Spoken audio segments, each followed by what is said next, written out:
Welcome back. તો જે રીતે અમદાવાદની આ ઘટના પીજીમાં રહેતી યુવતી પર દુષ્કર્મની ઘટના બની છે। અમદાવાદના આનંદનગરમાં બળાત્કારની ઘટના સામે આવી છે। પીજીમાં રહેતી યુવતી પર દુષ્કર્મ આચરવામાં આવ્યું। ફ્લેટના સિક્યુરિટી ગાર્ડે યુવતીને હવસનો શિકાર બનાવી 1 કલાક સુધી સિક્યુરિટી ગાર્ડે હેવાનિયત આચરી છે। તો ધર્મવીર નામના પરપ્રાંતીય વ્યક્તિએ દુષ્કર્મ આચર્યું। દુષ્કર્મ બાદ સિક્યુરિટી ગાર્ડ ફરાર પણ થઈ ગયો।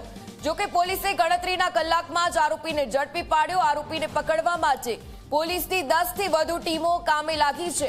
તો આરોપીને આનંદનગર નજીકથી ઝડપી લેવામાં આવ્યો। આરોપી 3-4 દિવસથી જ આ જગ્યા પર કામ કરી રહ્યો હતો। નોકરી 3 થી 4 દિવસમાં જ એમણે જોઈન કરી હતી। તો અમદાવાદના આનંદનગર વિસ્તારમાં આ શરમજનક ઘટના પીજીમાં રહેતી કચ્છની યુવતી પર સિક્યુરિટી ગાર્ડે દુષ્કર્મ આચર્યો છે।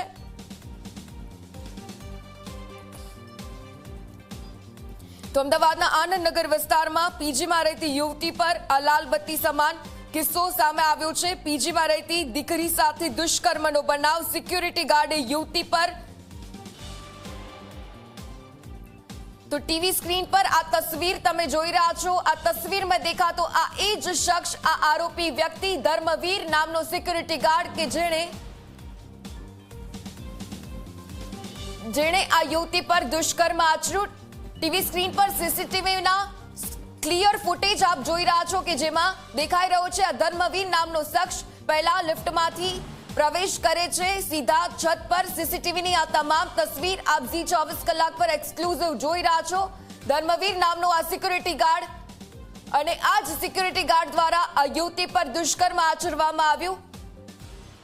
યુવતીનો પીછો કરી અને આ વ્યક્તિ ધાબા પર જઈ રહ્યો છે અને એકલતાનો લાભ ઉઠાવી અને તેણે યુવતી સાથે દુષ્કર્મ આચર્યું હોવાનો ગંભીર આક્ષેપ કરવામાં આવ્યો છે।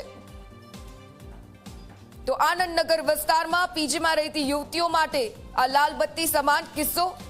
આ સ્પષ્ટ સીસીટીવીના ફૂટેજ સામે આવી રહ્યા છે। આ ઘટના શનિવારની છે કે જ્યાં યુવતી સામાન્ય દિવસોમાં પોતાની મિત્ર સાથે છત પર જઈ અને વોકિંગ કરતી હોય છે। જો કે શનિવારે તે એકલી જ વોકિંગ કરવા માટે ગઈ હતી અને આ એકલતાનો લાભ ઉઠાવી સિક્યુરિટી ગાર્ડ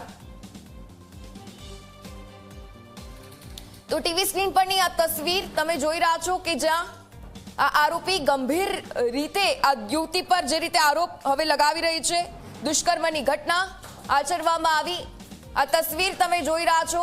ધર્મવીર નામનો આ જ શખ્સ, આ જ સિક્યુરિટી ગાર્ડ